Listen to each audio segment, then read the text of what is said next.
Բարեձեզ սիրելի հայրենակիցներ, ողջունում եմ ձեզ Համայնայության մայրաքաղաք Երևանից։ Այսօր նոյեմբերի 12-ն է 2025 թվական։ Կխոսենք աշխարհաքաղաքական, տարածաշրջանային, ներպետական ուշագրավ թեմաներից, որոնք կներկայացնեմ իմ մեկնաբանությամբ։ Այսօր ազգային ժողովում կառավարության հետ հարց ու պատասխանի օր էր, ընդդիմությունը չէր մասնակցում, Նիկոլ Փաշինյանը իր թիմով տնեցիներով հավաքվել իրար հարցերին տալիս, իրար պատասխանում էին, դրա համար առանձնապես ուշագրավ բաներ շատ չկային, մի հարցի վրա ուղղակի շատ ծանրացան, ծանրացան նաև Նիկոլ Փաշինյանը մինչև ազգային ժողովի հարց ու պատասխանը նաև ասուլիսի ժամանակ, որը վերաբերում է ցորենի թեմային, որը ինչպես տեսնում եք շատ ակտիվ ձևով քննարկվում է, դրա համար դրան նորից կանդրադառնանք։ Նախ դրան նաև հիմք ծառայեց Ռուսաստանի նախագահի խոսնակ Դմիտրի Պեսկովը մեկնաբանելով Կիևից հացահատիկ գնելու Երևանի մտադրության մասին հետախուզական տվյալները հայտարարել է. Ռուսաստանի արտաքին հետախուզության ծառայությունը երբեք մերկապարանոց հաղորդագրություններ չի տարածում։ Այսինքն Պեսկովը պաշտոնապես Կրեմլի անունից հայտարարում է, որ իրանց արտաքին հետախուզական ծառայության տվյալները հիմնավոր են, որ Հայաստանի իշխանությունները փորձում են հացահատիկ առնել Ուկրաինայից։ Ռուսաստանի արտաքին հետախուզական ծառայությունն ավելի վաղ հայտարարել էր, որ Հայաստանը քաղաքական պատճառներով ցանկանում է անջատվել Մոսկվայից եւ օգնել Կիևին Ուկրաինայից ավելի թանկ հացահատիկ գնելով։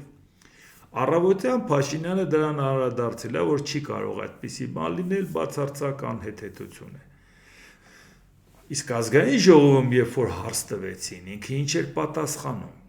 Հայաստանը երբեք չի հրաժարվի Ռուսաստանի ցորեն գնելուց, բայց Հայաստանը պետք է նայի, թե ուրիշ ինչ առաջարկներ կան շուկայում,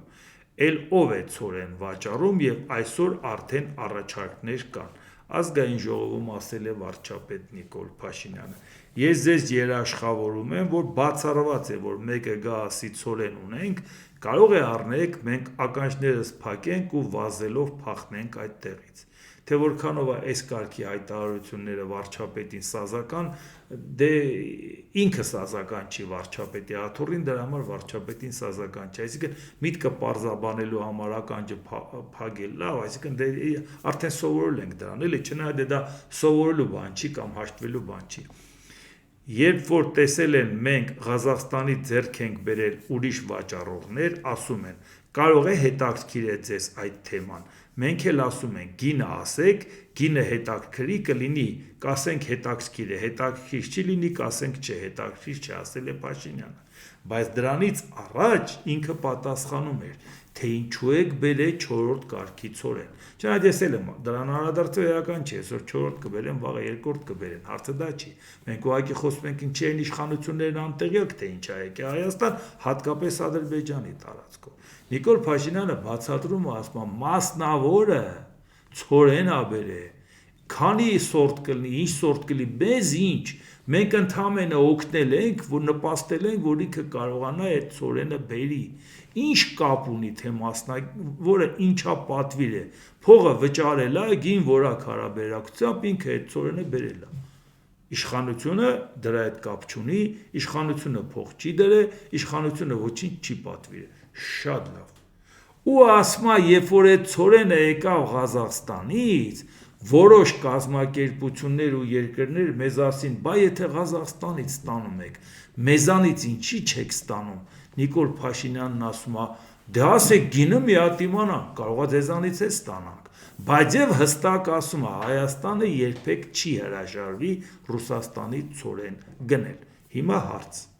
ցորենը պետությունն է բերում, թե մասնավորը։ Եթե մասնավորն է բերում, ո՞նց է Նիկոլ Փաշինյանն ասում Հայաստանը երբեք չի հրաժարվի Ռուսաստանից։ Եթե որևէ մեկը լավ հարմար գին առաջարկի, գին որակ հարաբերակցությամբ, ինչպես ասվում էր, եւ մասնավորը գնա առնի մեկ ուրիշ տեղից, դու պետք է մասնավորին արգելես ու ասես դու իրավունք չունես Ռուսաստանից անջատվես։ Մի հատ կողմնորոշվեք, որ ասում են 4-րդ կարգը, ասում եք բերողը մենք չենք, մասնավորն է, մեզանից ինչ եք ուզում։ Հետո էլ ասում եք մասնավորը որ բերել է, դրանից մեզ առաջարկել են, մենք էլ ասել ենք, իսկ գինը ասողը Փաշինյանն է։ Դու ոնց ես ասել, դուք մի հատ գին ասեք, կարող է մեզ հետաքրքրի։ Ինչի՞ պիտի գինը քեզ ասեն։ Եթե այդ ծորենը մասնավորն է բերել, մեկ կողմնորոշվեք, այսինքն այն մասը, որը որ դուրները չի գալի, դուք կապ չունեք մասնավորն է, այն մասը, որ ձեզ պետք է, ասում եք, մենք Ռուսաստանից չենք հրաժարվի, երբեք չենք հրաժարվի։ Այո, որ ուրիշը առաջարկի դուրներս գա, դրանից էլ կառնենք, բայց Ռուսաստանից չենք հրաժարվի։ Ինչ ես անելու, ստիպելու ես մասնավորին, որ շարունակի Ռուսաստանից ստանալ։ Բան չես խառնվում այդ մարդկանց գործերին։ Բայց խառնվում ես այդ մարդկանց գործերին, քեզանից էլ պահանջում են, որ պատասխան տաս նաև նրա համար։ Մանավանդ որ կանգնեց ասեց, մենք Ադրբեջանի վարչապետի հայտարարությունից իմացանք, որ Հայաստան ծորենա գալու իրենց տարածքով ու շատ զարմացանք։ Հիմա ասում մենք կազմակերպեցինք, որ գա։ Կողմնորոշվի, կազմակերպել ես, տեղյակ էիր, թե տեղյակ չէիր ու Ադրբեջանով եկել է։ Որովհետև դա պետությունը որևէ առնչություն ունի ալուր առնելու, ծորեն առնելու հետ, թե ոչ, եւ բացի դրանից, այտենց կատեգորիկ ասել, որ մենք չենք հրաժարվի Ռուսաստանից, իսկ Ուկրաինայի հետ կապված տարբերակն էլ է տեղավորվում, եթե լավ բան առաջարկեն, այսինքն շատ նորմալ է, որ նաև առաջարկեն, ուրեմն նշանակում օրվա առաջի կեսին ասեց, չի կարող այդպիսի բան լինել, ինչ չի կարող լինել, որ Ուկրաինայից առնեք։ Բայց կարող այնտեղ փոխհատուցում իսկապես տալիս են եւ Ուկրաինայից ավելի էժան գին է։ Կարող է լինել, թե չի կարող։ Մե հետո արդեն հասկացա, որ այդքան էլ այդպես չի, ազգային ժողովում փորձեց մի քիչ խմբագրել ասածը, բայց ավելի մեծ խնդրի մեջ ընկավ, որովհետեւ մի մասով ասма մասնավորն է բերում, մենք կապ չունենք, մյուս մասում ասma մեզ հետ են բանակցում, եթե լավ գին տան, հավանենք, կուզենք առնենք։ Ինչու եմ ես սա ասում, որովհետեւ մարդկանց մոտ առաջացավ մի հատ խոսակցություն, որ մինչև վերջի պահը մեր իշխանությունները ուղղակի տեղյակ չէին ինչ ապրանք է գալիս։ Հարցը նա չի, կարա 4-րդ կարգը ուրիշ նպատակի օգտագործի, բայց իրանք այնքան տեղյակ չէին, որ ասում էին, գիտեք, սա մենք հիմա կբերենք, մեր ալուրի պաշարը սենց կանենք, ինչ որ գները սենց կանենք, եւ այլ, հացի հետ կապված սպառման, սա շատ օգտակար է, անգամ տեղյակ չեն, թե ինչ ա գալի, մենք անտեղյակությունն ենք ասում, են էլ Ադրբեջանի տարածքով։ Հիմա որպեսի դա փարատի, էկոնոմիկայի նախարարը ինչ հայտարարեց։ Այս մարդիկ, երբ որ մի բան հայտարարում են, դու տեսնում ես ու իրանք բացարձակ բոբիկ են ուղեղից, բացարձակ։ Ընդհանրապես ես չգիտեմ այդ գլխի մեջ ինչ որ մի բջիջ կա, գոնե ուղեղի հետ առնչություն ունեցող։ Ասեմ ինչի համար եմ ասում։ Էկոնոմիկայի նախարարը Գևորգ Պապոյանը, ուրեմն ամսի 11-ին ասում է, այս ռուսական 3-րդ կարգի ծորենը արդեն դարձել է ալուր, այնուհետև հաց ու բոլորս կերել ենք, ու ինչպես տեսնում եք, ոչ մեկ չի թունավորվել։ Դա ասում է ամսի 11-ին։ Ծորենը ինքը դիմավորել են ամսի 6-ին։ Ամսի 6-ի ծորենը դարձել է ալուր, դարձել է հաց, բոլորս կերել ենք ու չենք թունավոր։ Ինչի համար է ինքը այդ պարզաբանումն ասում, որպեսի բացահայտի, որ դրա մեջ որևէ վատ բան չկա։ Հիմա առաջի հարցը, այդ ասենք, հետո էս ասածը ասենք։ Սննդի անվտանգության տեսչական մարմինը ինչ ասեց, քանի որ ԵԱՏՄ-ից գալիս է ԵԱՏՄ, թեկուզ տրանզիտ Ադրբեջանով ու Վրաստանով։ Այդ ապրանքը սահմանին չի ստուգվում,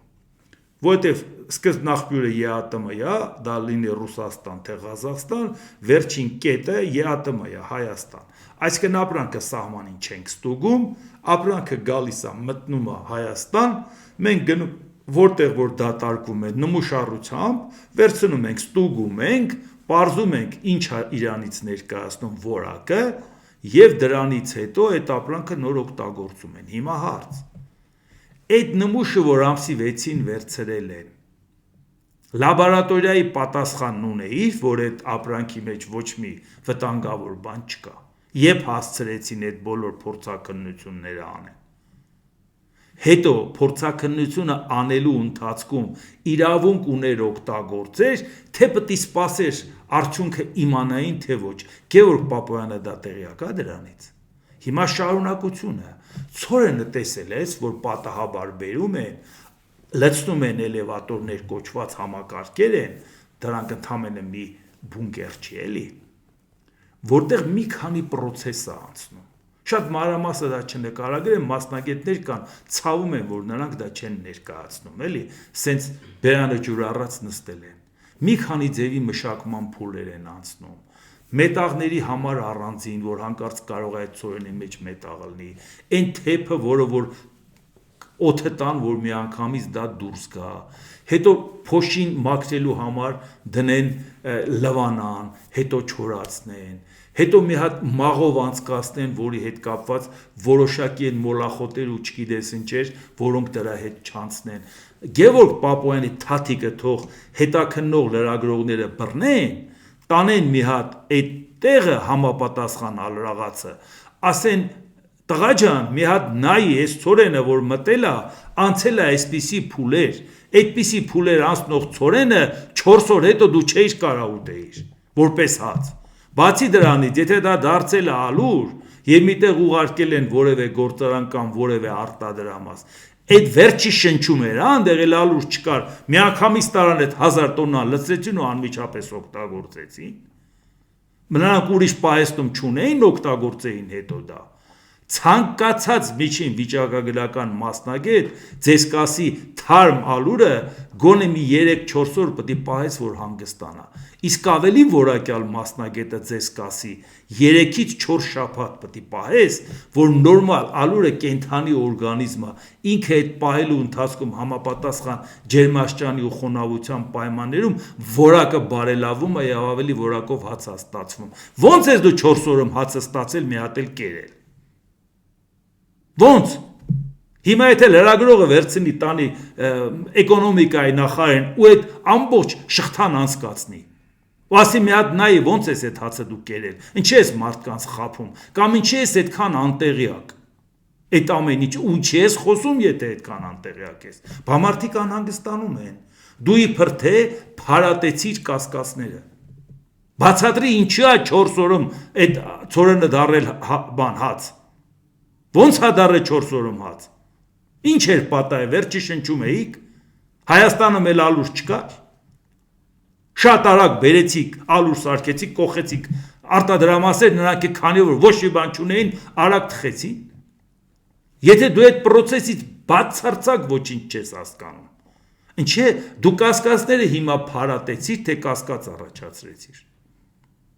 Էլ չեմ խոսում այն բաների մասին, որ լուրջ մասնագետները ձեզ կասեն, որ կարող է մի հատ ցանկացած ձևով,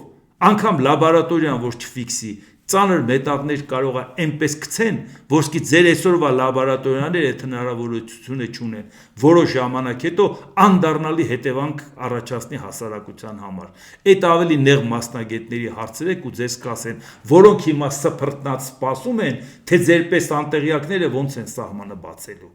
առանց պատրաստ լինելու դրա դեմ առնելու։ Ես այնչի համար եմ ասում, այս մարդկա Եվ մարդիկ սրանց պետք է վստահեն, ու դրա համար եմ ասում, խոսքը նա չի, որ դա 4-րդ կարգա, թե 2-րդ, թե առաջի կամ 3-րդ։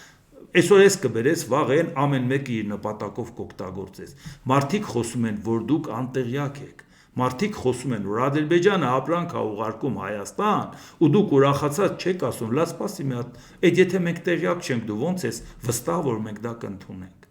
Ու դրա մեջ վտանգ ու պրոբլեմ չենք տեսնի։ Կամ մեր հասարակությանը ոնց ենք բացատրելու, որ դրա մեջ պրոբլեմ կա, թե չկա։ Դուք մի հատ այդ շղթան կարող եք մի հատ լրագրողի ցույց տալ։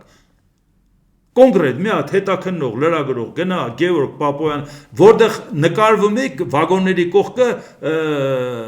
երջանկացած պատմում էիք։ Մի օր գնա այդ ամբողջ փուլը անցի, բա մարդկանց հիմա դու կասկածը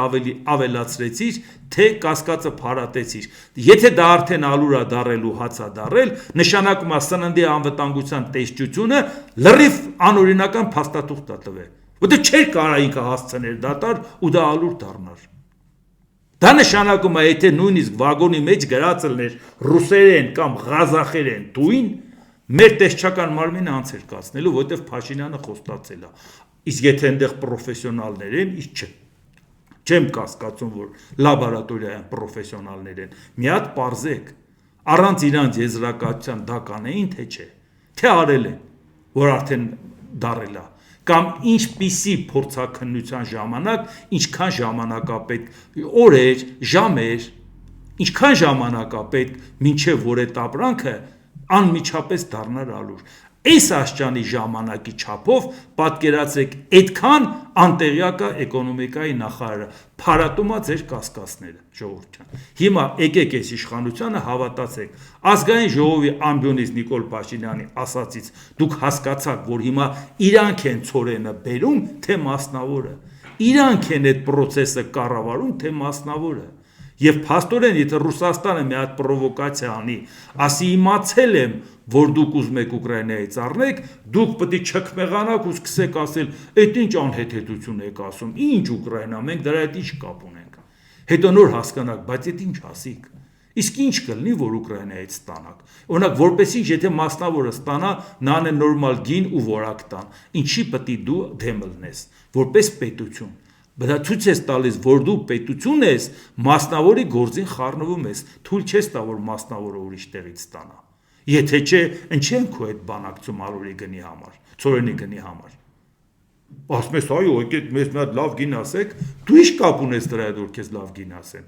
Դու պատմում ես, որ մասնավորը պատվիրել է, ծորեն եկել է, դու Ալիևից ես իմացել, որ Ադրբեջանի տարածքով ագա մասնավորը սկի քեզ լայախ չի արել, մեկը զանգեր կառավարություն, ասել ժողովուրդ ջան, այս ինչ պրովոկացիա են մեր գլխին սարքում։ Այս ինչ են Ադրբեջանով ուղարկում։ Դուք ընդհանրապես տեղյակ եք, այս ինչա կատարում։ Չէ, հարգելի մատակարար, ես դրա տակ չեմ մտնի, մինչև մեր իշխանության հետ չճշտեմ։ Իսկ Փաշինյանը հաճելիորեն զարմացած ասում է, տեղյակ չէին, որ ընդեղով է գալու։ Այսինքն մասնավորը ձեզ նույնիսկ չի էլ տեղեկացրել, բայց այդ մասնավորի անունից դուք ո՞նց եք բանակցում գին որակ հարաբերակցության։ Այս ամեն ինչը պատահականություն չի, որտեղ այն անհանգստությունը, որ ժողովրդի մոտ կա հատկապես ծորենի, հատկապես ալուրի հետ կապված, դա ամբողջ հասարակությունը դա օգտագործում է։ Այդ մտահոգությունները իրանք չփարատեցին։ Ընդհակառակը այդ մտահոգությունները խորացրեցին իրանց բացարձակ անտեղյակությամբ եւ այդ անտեղյակությունը քաղաքական ձևով ներկայացնելու, որ մեր արած գործը վատաբանում եք, չենք վատաբանում։ Հիմա թող մի հատ լրագրող պարզի, որ այն մարդը, որ մեզ այդ ամեն ինչը ներկայացնում է, ինքը բացարձակ պատկերացում չունի այդ ամեն ինչից։ Բա դու ո՞նց ես մեր կասկածները փարատում։ Ես հիմա արդեն մտածում եմ, Տեր Աստված, սրանք ո՞նց են մեր առողջության, մեր կյանքի համար պատասխանատու։ Այս անպատասխանատու մարդիկ։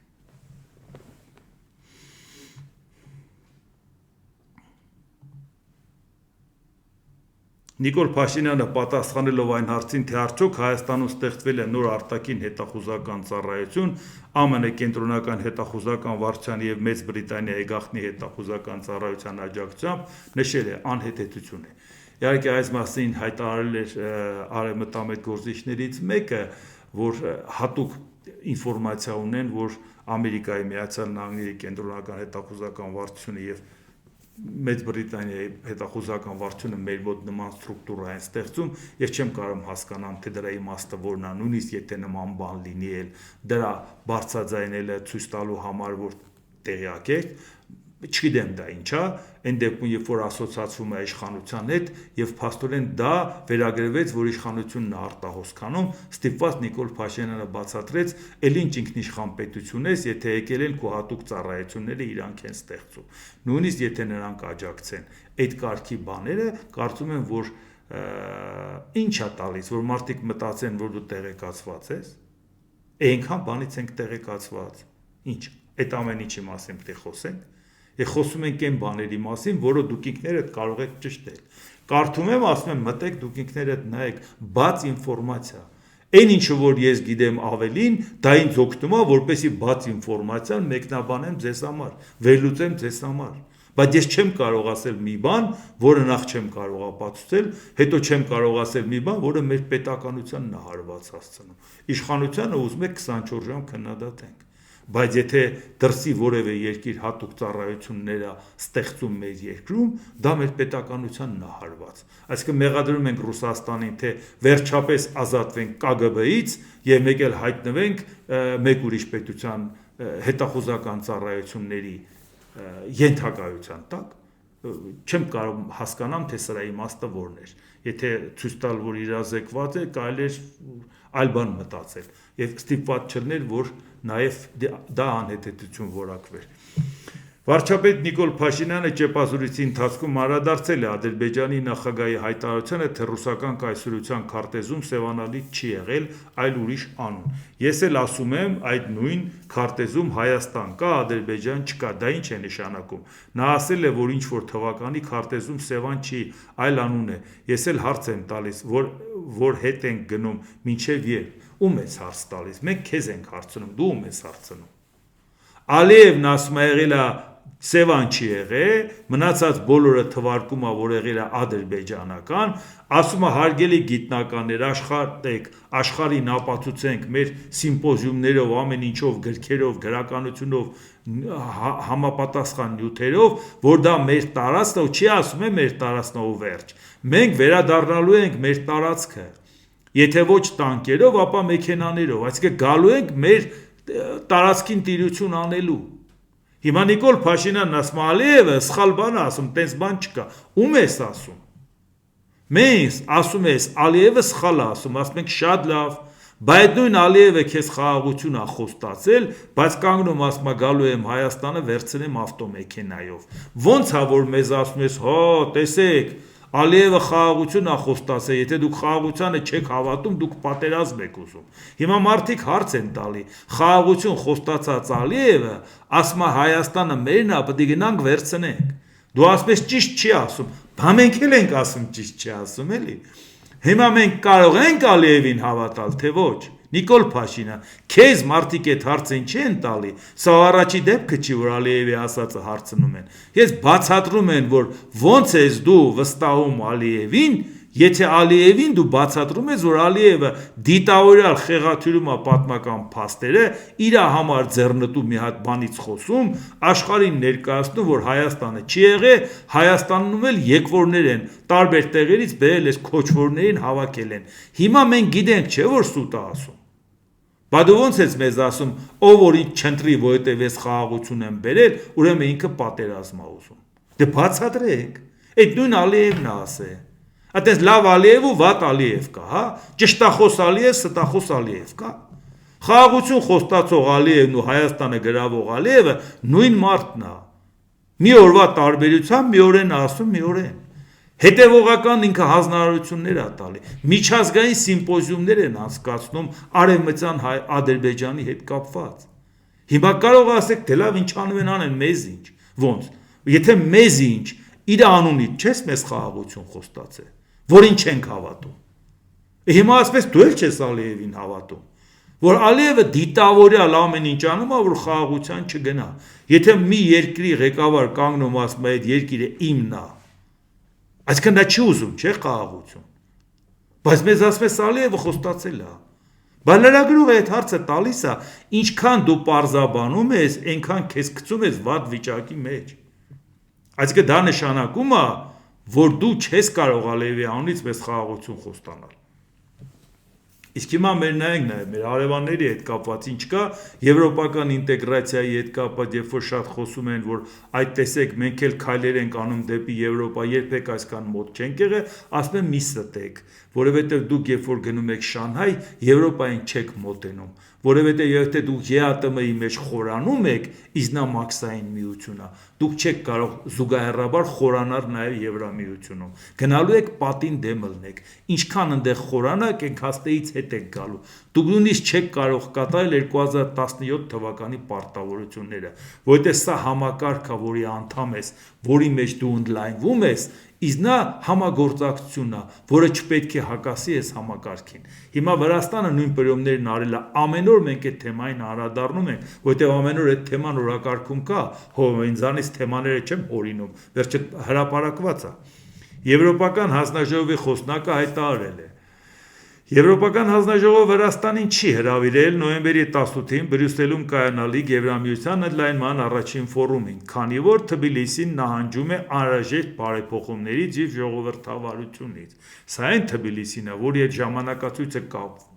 արդեն պայմանավորված էր մինչև 2030 թվական անդամ դառնալու։ Սա այն Թբիլիսին է, որը թեկնածու պետություն է։ Այն Թբիլիսին է, որ 2013 թվականին ասոցիացիան համաձայնագիրը ստորագրեցին և դրան որպես բաղկացուցիչ մաս խորը և համապարփակ ազատ առևտրի համաձայնագիրը, որը Սերժ Սարգսյանը չստորագրեց, մենք մտանք Մարքսային միություն։ Ինչքան են, քանի քայլ են իրանք մեզանից առաջ, բայց այսօր նրանց մերժում են։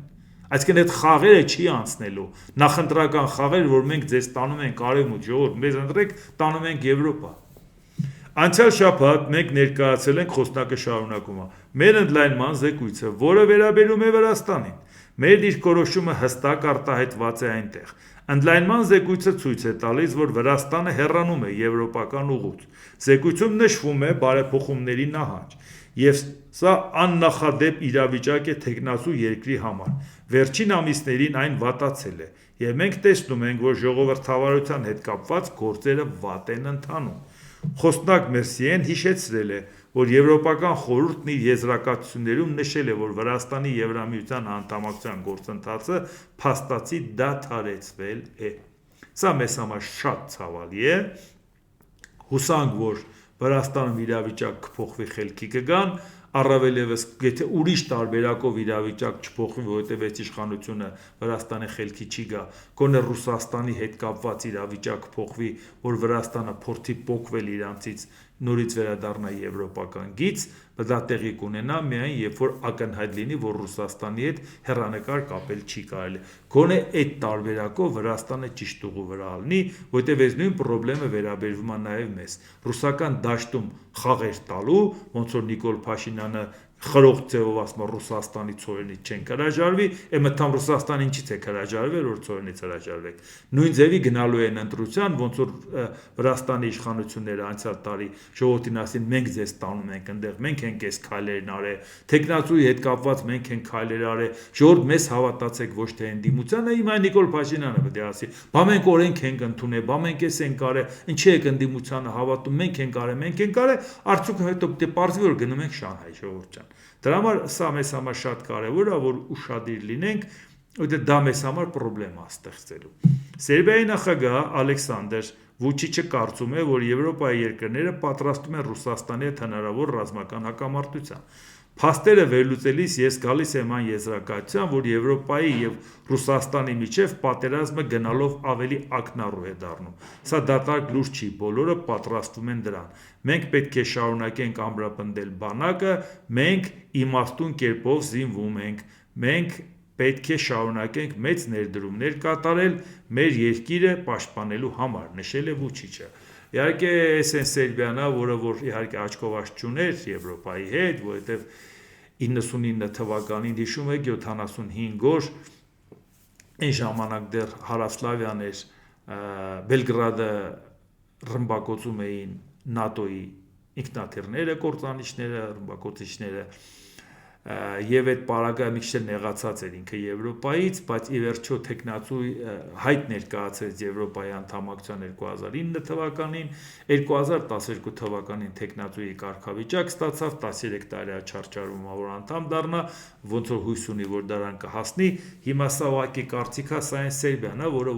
մշտապես ասենք Ռուսաստանի հետ նորմալ հարաբերություններ են ունեցել, դրանց Ռուսաստանի քաշվածն էին, դա էլ իմանանք, այդքան խնդրեմ իրանց գլխին չէր գա, եթե Ռուսաստանը թևեր չտար, բայց հիմա արդյունքում սա համարենք կողքից հայացք, որովհետև ինքը Եվրամիության անդամ չի, ՆԱՏՕ-ի անդամ չի, էլի, իր կողքից հայացք, թե ինքը ինչպես է այս ամեն ինչը պատկերացնում։ Այսինքն ակնհայտորեն իրանք զինվում են, հասկանում են, որ Ռուսաստանի հետ շարունակություն է ունենալու։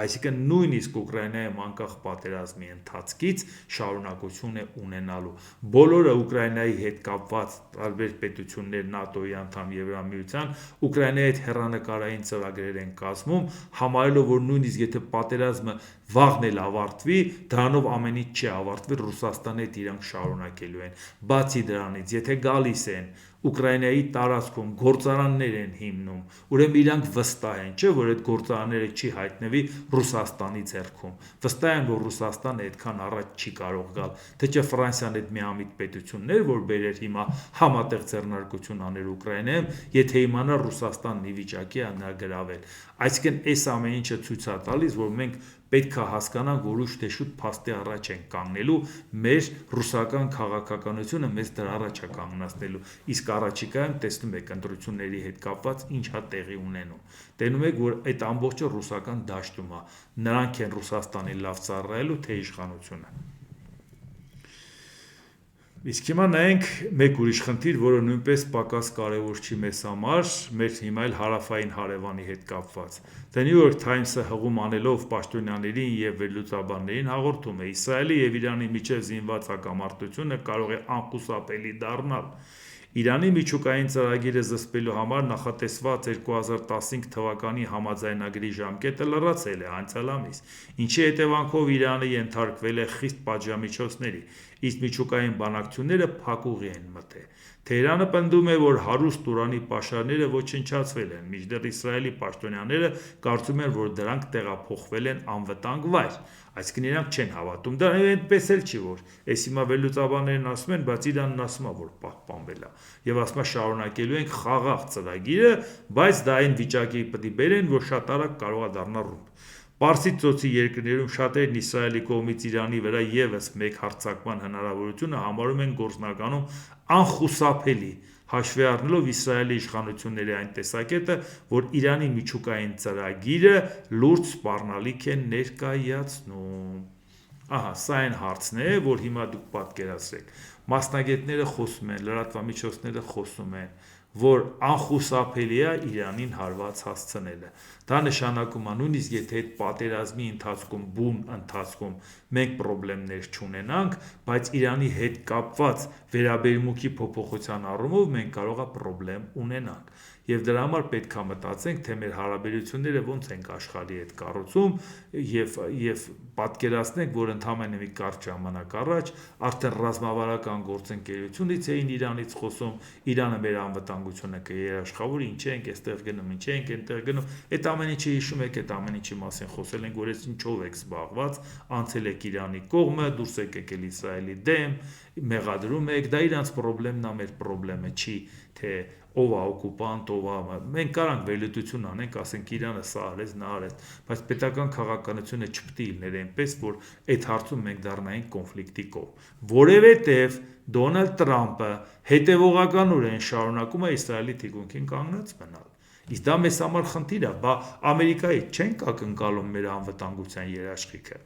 ԱՄՆ նախագահ Դոնալդ Տրամպը նամակ է հղել Իսրայելի նախագահ Իսահակ Հերցոգին, խնդրելով նրան ամբողջությամբ դադարեցնել վարչապետ Բենյամին Նեթանյահուի նկատմամբ կոռուպցիայի գծով հետապնդումը։ ԱՄՆ նախագահն Իսրայելի վարչապետի դեմ հարուցված քրեական գործը որակել է քաղաքական դրդապատճառներով պայմանավորված եւ հայտարարել է, որ այն անարդար է։ Ժամանակն է թույլ տալ Բիբիին, ոնց որ Նեթանյահուին այդպես է դիմում, միավորել Իսրայելը, նրան ներում շնորհելով եւ մեկընդմիշտ վերջ դնելով այս իրավիճակին, գրել է Թրամպը։ Ի պատասխան Հերցոգը անսահման հարգանք է հայտնել նախագահ Թրամպի նկատմամբ, բայց ընդգծել է, որ ներման խնդրող յուրաքանչյուր ոք պետք է պաշտոնական հարցում ներկայացնի սահմանված ընթացակարգերի համապատասխան եւ համապատասխան մարմիններին։ Հարցումը պետք է ներկայացվի անձամբ Նեթանյահուի կամ նրա հարազատների կողմից, սակայն նրանք դեռ դա չեն արել, հաղորդում է Times of Israel-ը, ինչն է այստեղ տարօրինակ։ Ամերիկայի Միացյալ Նահանգների նախագահը իր պաշտոնավարման հետ սկզբից դատական համակարգի նկատմամբ անհարգալից վերաբերմունք էր ցույց տալի հերթով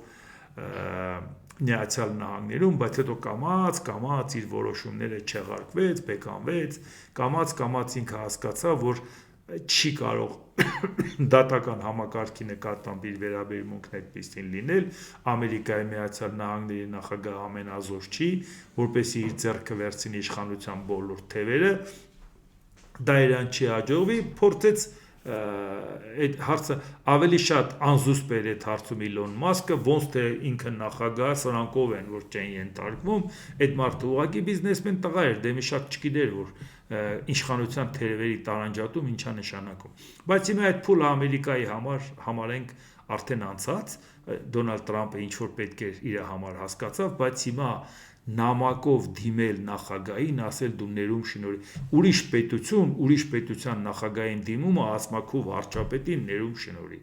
Լավ, կարող է զանգեր, ասել, ընկեր, ասեմ, մեր մեջ մնա, էլի, ստենդե չասես, բայց եթե կարաս այդ մարդուն օգնի, էլի։ Ինքն էլ ասել, գիտես, պետք է ինքը դիմի, շատ հարգում եմ քեզ, բայց չեմ կարող անեմ։ Լավ, ոնց է հնարավոր Ամերիկայի Միացյալ Նահանգների նախագահը նամակով միջամտի ուրիշ պետության գործերի։ Ոնց։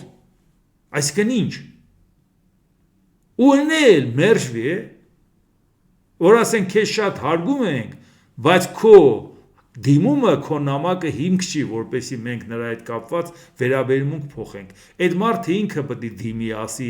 ընկեր, իմ հարցով կարող եք օգտակար լինել։ Կողքի միջնորդությունը ով էլ ուզում լինես չեն կանի։ Այսինքն բալավ կողքից մեկը չկա Դոնալդ Տրամպին ասի, իրավաբան մարդիկ չկան, ֆանտաստիկ փողեր են ստանում, խոսալուց ճոռոմ կխոսան, թե ինչ կրթություն են ստացել, կթվարկեն, թե այդ որ բուհերն են ավարտել Միացյալ Նահանգների, որ օդում իրանց գրկել տարել են որպես լավ մասնագետ, որպես լավ սովորող։ Բա մեկը չի ասի, ընկեր ջան, բա որ էս նամակը հրապարակվի։ Աշխարհը մեր մասին ինչ կարծիք է կազմելու։ Ընկերական զանգեիր գոնե ասեր, դե լավ, ընկերական ասել եմ, այս մարդը խնդիրների մեջ է, կռիվների մեջ է, այդ հարցը լուծեք։ Բայց ես ինչ ասա։ Դա սա էլ է խնդիր, որի հետ կապված մենք անպայման ուշադրությամբ կհետևենք, թե ինչ է կատարվում, որովհետև դա էլ է մեզ համար շատ կարևոր, Իրանի հետ կապված ինչ խնդիր կարող է առաջանա։ Մի բան Facebook-ը հիշեցրեց, եթե հասցնեմ մի հատարակ կարդամ, ինչի համար Ամերիկայի նախագահից էին խոսում, նրա միջամտությունից, հենց դրան էր վերաբերվում, պարբերաբար Facebook-ը նման բան հիշեցնում է, ես էլ ձեզ հիշեցնեմ, որովհետև կարևոր էր, էլի 2014 թվականին էր դա նոյեմբերին, ունես արդյոք բարոյական իրավունք սովորեցնողին սովորեցնելու։ Իդեպ նաև մեր իշխանություններն էլ այն ժամանակվա եւ հիմա ամեն ինչում քիթները խոթում են, իրանք լավագույն մասնագետն են, իրանք ամեն ինչ բոլորից լավ գիտեն եւ դրա համար այնքան արդիական է, ոնց որ նոր ասածել են, ոչ թե 14 թվականին։ Վերջերս հիացական շեշտադրումներով համացանցում լայնորեն տարածում էին Աբրահամ Լինկոլնի նամակը հասցեագրված իր երեխայի ուսուցչին։ Դե ինչպես հատուկ է համացանցային նյութերին բուռն քննարկում է 1-2 օր ու այդ թեման փակվում, բայց երբ 3 առավոտյան Facebook-ում հանդիպեցի, որ միանգամից մի քանի հոգի են տարածել այն, կարծես նոր թափ հաղորդելով այդ նամակի տարածմանը, պարտքս համարեցի մի կողմ թողնել առօրյա քաղաքական թեմաներն ու անդրադառնալ դրան։ Միշտ բարձր եմ գնահատել ԱՄՆ 16-րդ նախագահի կերպարը։ Բավական է նշելու, որ նա քաղաքացիական պատերազմում տարած հաղթանակի շնորհիվ նոր որակի պետություն կերտելու հիմքերը դրեց ԱՄՆ-ում։ Էլ չեմ խոսում այն մասին, որ դեռ քաղաքացիական պատերազմի օրերին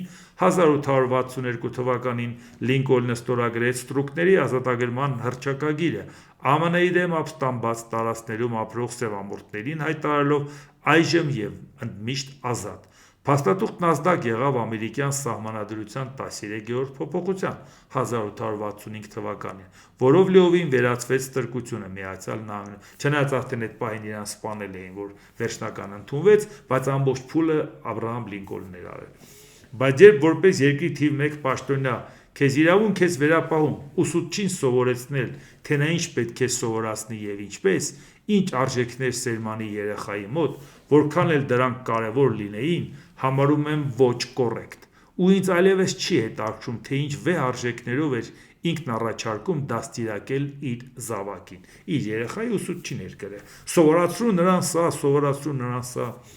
Բովանդակային առումով այդ նամակը պաշտոնյական դիրքի չարաշահում է նշանակում, եթե ոչ իրավական տեսանկյունից, ապա գոնե հասարակական հարաբերությունների հարթության վրա, ասել է, թե էթիկայի նորմերի կոպիտ խախտում։ Չեմ կասկածում, որ ինքնուս իրավաբան Աբրահամը ոչ պակաս արժեքավոր խորհուրդներ կտար իր երեխայի բժշկին, թե ինչպես պետք է բուժել կամ վիրահատել։ Այնպես որ հիանալով այս նամակով միայն կարելի է համայնավարական ԽՍՀՄ-ի ուրվականի ազդեցության տակ գտնվելու պարագայում, որ երկրի ամենաբարձր պաշտոնյան ոչ միայն հազարափեշակ անձնավորություն է, այլև յուրաքանչյուրից ավելի լավ գիտի նրա գործը: Ես հասկանում եմ, մեր իշխանավորները սովոր են, որ մեր երկրում բոլոր հանձնարարությունները տրվում են մի շենքից, ավելի ստույգ մի կաբինետից, թե ինչ գումարի չարաշահում պետք է բացահայտի ստուգողը, որ մարդասպանն է արդար, իսկ որ ընդդիմադիրը ծանր հանցագործ, որ լրագրողն ինչպես պիտի նյութ պատրաստի, որպեսզի երկրում գաղթ մթնոլորտ լինի կամ չլինի, բայց համացանցում ոնց որ թե այն սերունդն է առավել ակտիվ, որ պիտի ազատամիտ լիներ, նրանք այս նամակից ինչի են հիացած: Միակ ներելին այն է, որ Լինկոլնն այն գրել է իր երկրում ստրկությունն օրենսդրորեն վերացնելուց 10 տարի առաջ, այսինքն 1855 թվականին այս նամակը գրել իր երեխայի ուսուցչին: 65 թվականին ստրկությունը, որ կարդացի, վերացել է: Իսկ մենք 21-րդ դարում ենք այսպես մտածում, այդ իսկ պատճառով մեր պարագայում դա պարզապես աններելի է: 14 թվականին եմ սա գրել, իսկ շատ զարմացած էի Սերժ Սարգսյանի ժամանակ, դե գիտեք, ամեն ինչ ինքն էր որոշում, չէ՞, էդ հազարափեշակ նախագահը ինքն էր: Հիմա էլ հազարափեշակ վարչապետ ունենք, բոլորից ամեն ինչը լավ գիտի: Գնա գյուղ, ասի դուք պետք է եգիպտացորենը ինչ անեք, գնա մի տեղ էս անի, գնա մի տեղ էն անի, գնա դպրոց գնդակը տենա լավ են փչե թե չեն փչե, էս անեն, էդ ամեն ինչը մենք նայել ենք, ամեն ինչը բոլորից լավ գիտի, բոլորին հանձնարարություն է տալի, ով էլ իր հետ համաձայն չի, ուրեմն պետք է ազատվի աշխատանքից: Էս է պրոֆեսիոնալիզմի նկատմամբ վերաբերմունքը: Այո, նույնիսկ այդպիսի լեգենդար անձնավորություն, ինչպիսին Աբրահամ Լինկոլնն էր, ասում եմ մեծագույն հարգանք ունենալով այդ մարդու նկատմամբ, քաղաքացիական պատերազմ հաղթանակ տարած այդ մարդը, այնուամենայնիվ այս քայլը աններելի է նախագահի տեսանկյունից, բայց ինչպես տեսնում եք, Դոնալդ Թրամփն է միջամտում տարբեր բաներին, իսկ Նիկոլ Փաշինյանը ամեն ինչի մեջ է քիթը խոթում, որից բացարձակ ոչինչ չի հասկանում: Եթե գոնե մի բան ինքը հասկանար, դրա մեջ կխորանար, մյուսը հանգիստ կթողեր, բայց քանի որ ոչ մի բանից չի հասկանում, ամեն տեղ է ինքը, որովհետև ոչ մի բանից չի հասկանում: Սա է մեր պրոբլեմը, այնպես որ այս ամեն ինչով անցնում ենք, ես կուզենամ, որ մարդիկ իրական գնահատական տան պաշտոնյայի դերին ու նրա վարած քաղաքականությանը, դա մեզ էլ է պետք հասկանալու շատ բաներ: Դե ինչ, այսօր այսքանը, եթե հավանեցիք, սեղմեք լայք կոճակը, բաժանորդագրվեք Էդվարդ Անտոնյան յութուբյան ալիքին, սեղմեք զանգակ կոճակը, գրեք մեկնաբանություններ, գրեք հարցեր, դիտեք և դատեք ինքներդ: Շնորհակալություն: